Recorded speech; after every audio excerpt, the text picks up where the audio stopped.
rekan-rekan yang dimuliakan Allah Subhanahu wa taala, pertanyaannya teman-teman sekalian, ketika Nabi Shallallahu alaihi wasallam pernah menyampaikan dalam salah satu hadisnya, banyak orang berpuasa dia hanya mendapatkan lapar dan dahaga atau haus.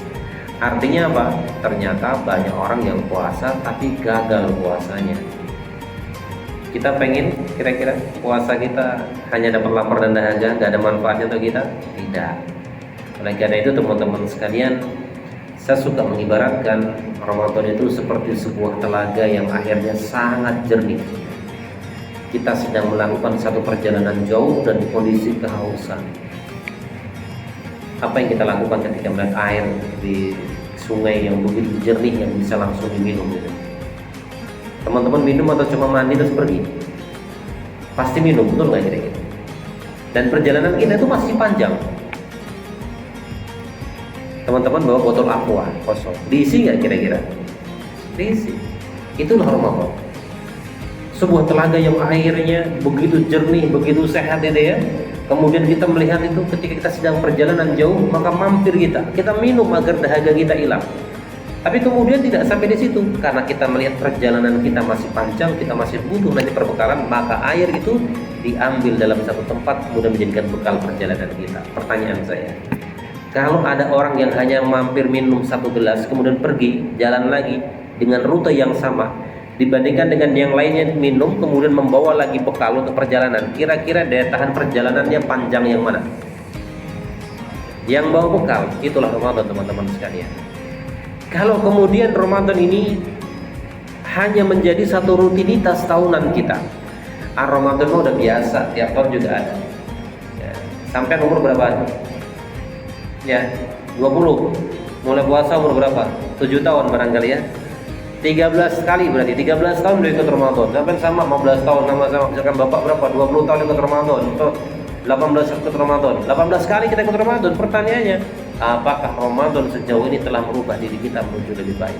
Atau Ramadan ini biasa-biasa saja kita? Ini harus jadi perhatian kita teman-teman sekalian. Maka poin pertama agar kita mendapatkan keberhasilan Ramadan itu apa? Satu, luruskan cara pandang kita tentang Ramadan. Ramadan bukan hanya bulan yang datang tiap tahun sekali teman-teman. Ini yang lebih parah, senang Ramadan. Kenapa? Dapat THR, Lebaran, mudik. Boleh silahkan, tapi jangan kemudian menjadi nomor satu prioritas kita Ramadan. Mindset kita luruskan. Kenapa? Ramadan itu bulan yang Allah hadiahkan untuk kita. Allah itu kalau bahasa sederhana kita, Allah itu mau kasih banyak keutamaan kepada kita, tapi yuk nikmati dulu Ramadan dulu jalurnya. Allah tuh mau menyelesaikan masalah-masalah kita. Siapa di antara antum yang nggak punya masalah? Kita punya masalah nggak Pak kira-kira Pak? Banyak. Masalah keluarga, masalah anak, masalah pekerjaan, masalah pengen beli mobil duit gak kumpul-kumpul dan lain sebagainya. Masalah kita banyak semua. Allah tuh mau menyelesaikan masalah kita. Tapi yuk masuk Ramadan dulu. Kenapa? Kalau kamu masuk Ramadan, berhasil Ramadan, apa ayatnya? La'allakum tattaqun.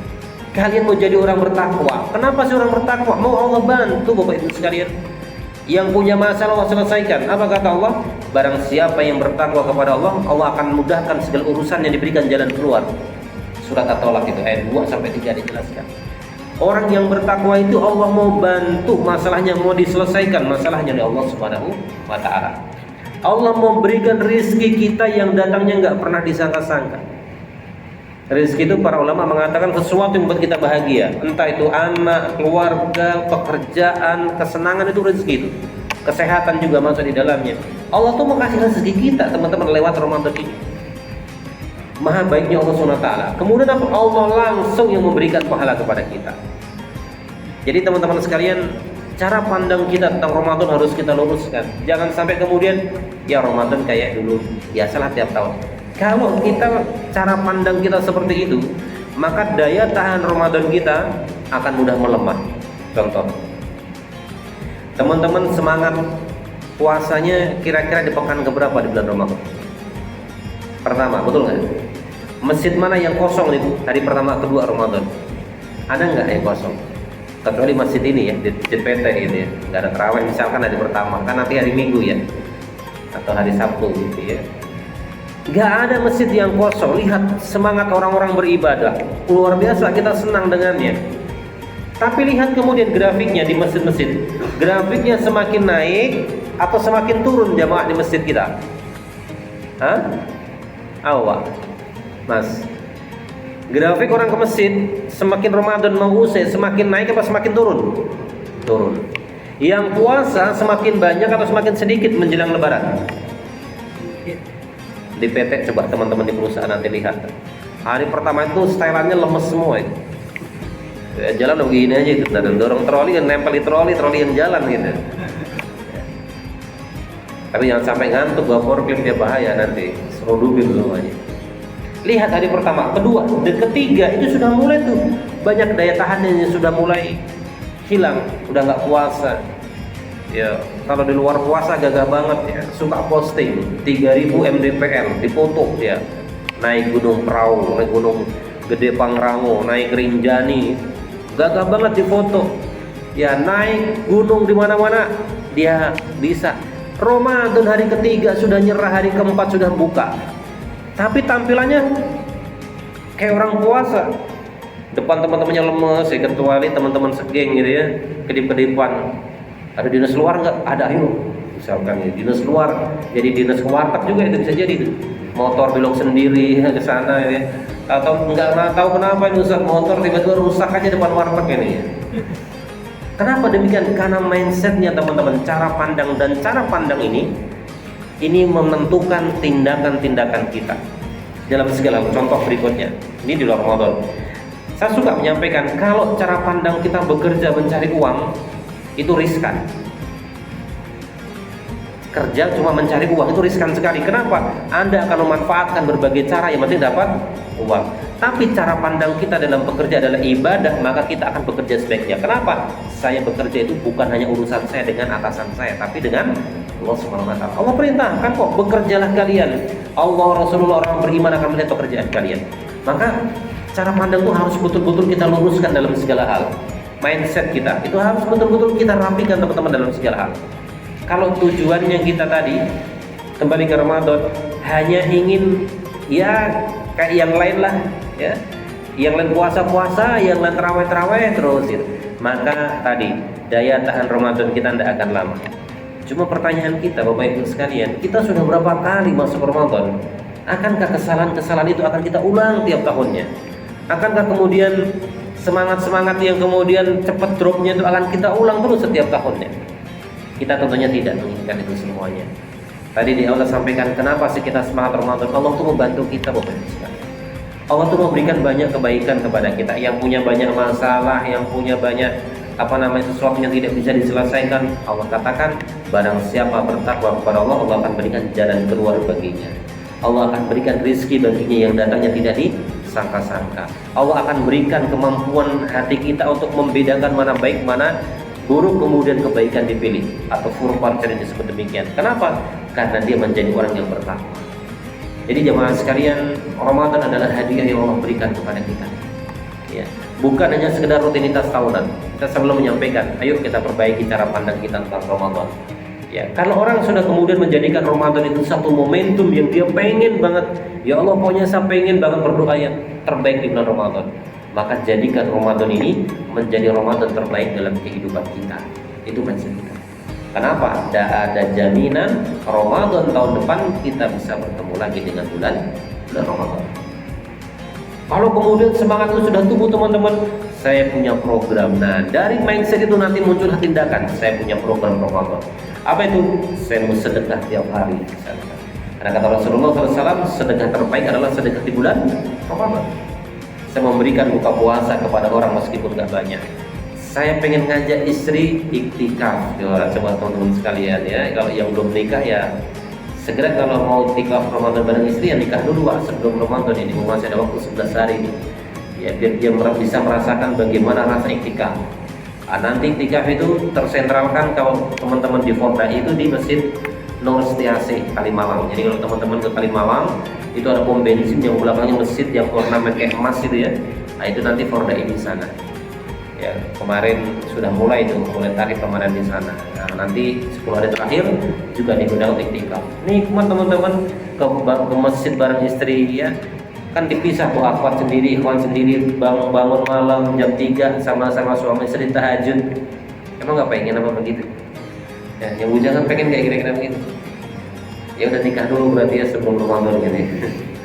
Biar bisa dia mulai di bulan Ramadan. Masya Allah. Kita bawa anak kita tidur di karpet sampai kita baca Quran, nikmat Pak Bu.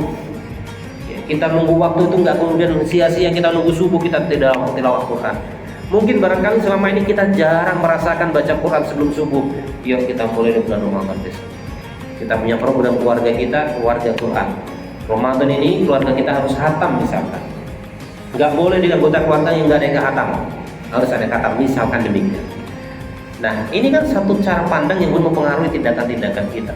Kalau Ramadan kita berhasil. Nah, kemudian Bapak Ibu yang dirahmati Allah, selain mengubah cara pandang, kemudian kita juga melihat apa sih keutamaannya Ramadan. Ramadan adalah bulan diturunkannya Al-Quran. Teman-teman, ada ungkapan menarik.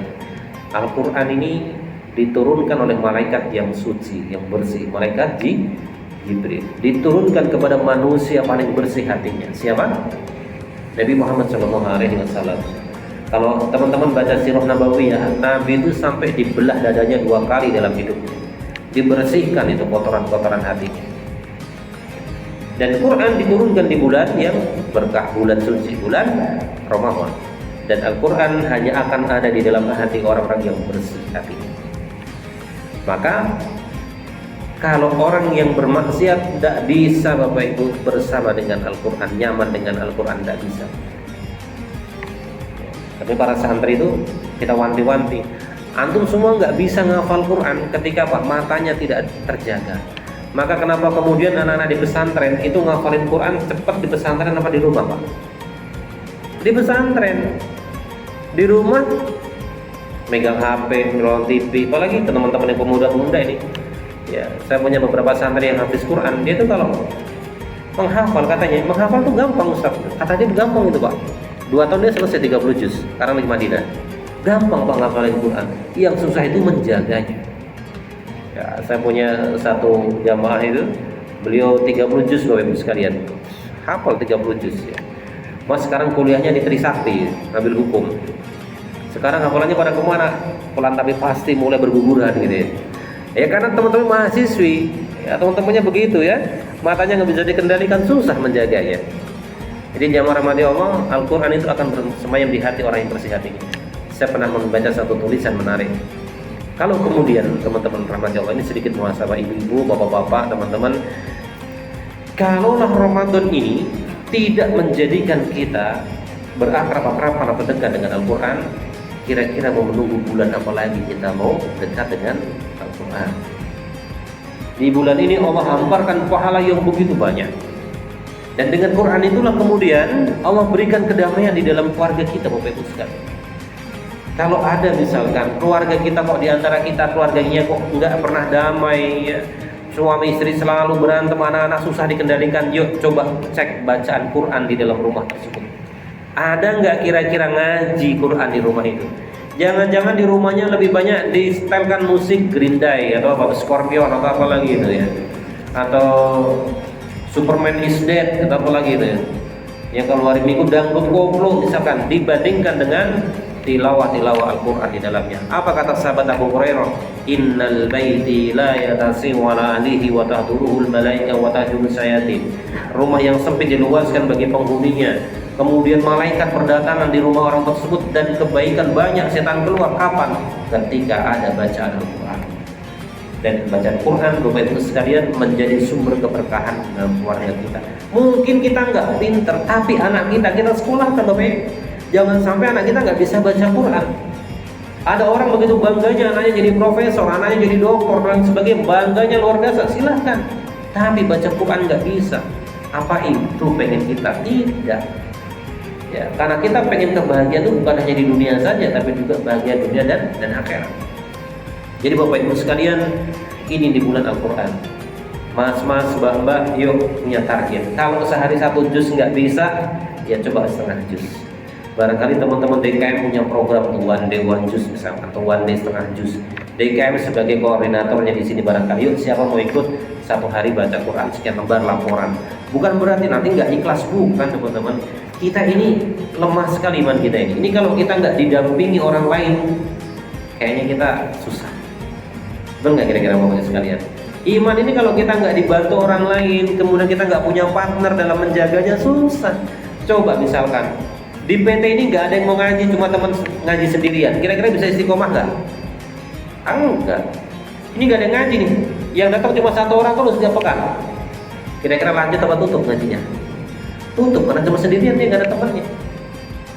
Jadi teman-teman sekalian, kita butuh partner itu. Maka sangat bagus sekali ketika DKM punya program ini. Yuk kita darusan bersama, khataman Quran. Ya, 1 hari buka bersama. Meskipun tidak mengundang usaha dari luar, berbicara dari luar, yuk antar karyawan saja, yuk kita bagi 30 juz bagi berapa orang. Kalau di kantor kami itu politeknik umum ya, tapi kalau Ramadan itu wajib khatam Quran. Jadi seluruh pegawai, seluruh dosen tetap itu kena kewajiban, bapak juz 10, bapak juz 11. Itu selama Ramadan harus berapa kali khatam begitu. Kenapa? Karena kita ingin mengharapkan kebaikan. Ya. Atau di rumah juga sama ibu bapak sekalian punya target-target di rumah kita agar rumah kita dihiasi dengan Al-Quran. Nah, ini keutamaan Ramadan yang pertama adalah bulan Al-Quran. Kemudian yang dirahmati Allah, sesungguhnya kami telah menurunkan Al-Quran pada Lailatul Qadar, malam kemuliaan. Dan tahukah kamu apakah malam kemuliaan itu? Malam kemuliaan itu adalah malam dari 1000, lebih baik daripada 1000 bulan. Bapak Ibu, siapa sih nggak pengen dapat kemuliaan? Maka saya suka menyampaikan, inilah akselerasi ibadah, percepatan ibadah terbaik. Contoh, umat-umat terdahulu, umatnya Nabi Nuh, Nabi Adam, usianya panjang.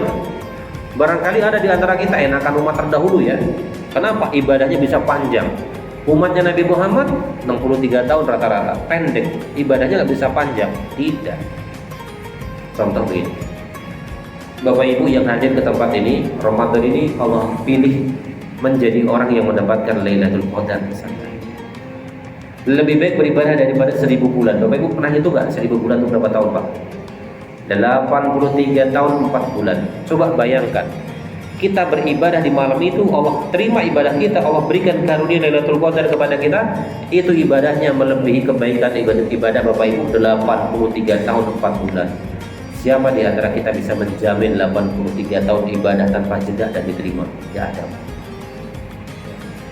Tahun ini teman-teman dapat tuh Lailatul Qadar. Apa sih tandanya Lailatul Qadar Bapak Ibu sekalian? Bukan kemudian mimpi. Nggak usah mimpi dapat Lailatul Qadar. Enggak. Lailatul Qadar itu tandanya apa? Teman-teman mengalami perubahan karakter, sikap, attitude, akhlak pasca Ramadan. Ramadan selesai, tapi ada peningkatan spiritual, sholatnya tambah rajin, sedekahnya tambah rajin, baca Qurannya tambah rajin. Maka ini orang-orang yang tanda-tandanya mendapatkan Lailatul Qadar. Itu tahun pertama. Kalau kemudian tahun berikutnya dapat, selama Bapak Ibu tidak melakukan dosa besar ya, menyekutukan Allah, berzina dan lain sebagainya tidak dilakukan, dosa-dosa kecil lah misalkan dilakukan, kan terhapus Pak. Dosa sebelum zuhur dihapuskan ketika Bapak Ibu sholat zuhur. Setelah itu buat dosa lagi dihapuskan di waktu asar, dosa lagi dihapuskan di waktu maghrib. Terus 5 waktu itu menghapus dosa di antara waktu-waktu tersebut. Jumat ke Jumat itu juga menghapus dosa mingguan kita. Ramadan menghapus tahunan kita. Coba bayangkan tahun depan dapat lagi Lailatul Qadar. Hidup kita 5 kali dapat Lailatul Qadar. Bapak Ibu bayangkan 83 kali 5 sekalian, itu udah berapa ya? 15, udah 400 tahun ibadah. Kira-kira kalau begitu mau nggak, kira-kira begitu lah pertanyaannya gitu ya. Tapi kalau mau teman-teman sekalian, Lailatul Qadar tidak kemudian datang dengan tiba-tiba, tapi ada persiapan dari sekarang. Maka Bapak Ibu, ini masih ada waktu 11 hari lagi ya, 11 hari lagi. Untuk apa? Yuk kita persiapkan Ramadan sebaik mungkin. Hati kita siapkan, kita bersihkan hati kita. Kenapa? Orang yang hatinya nggak bersih nggak bisa ibadah nikmat. Orang yang hatinya kotor nggak bisa merasakan nikmatnya qiyamul lail, nggak bisa nikmatnya tadarus Quran.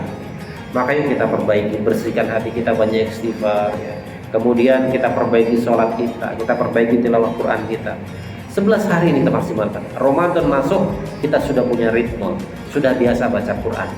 Jangan kemudian Ramadan malam pertama baru mulai semangat ya. Woi, malam pertama saya mau tadarus, target 1 hari 2 juz, mau khatam 2 kali, silakan. Tapi di luar Ramadan jarang baca Quran. Mungkin hari pertama bisa, hari kedua mulai berkurang tuh, ketiga mulai berkurang tuh.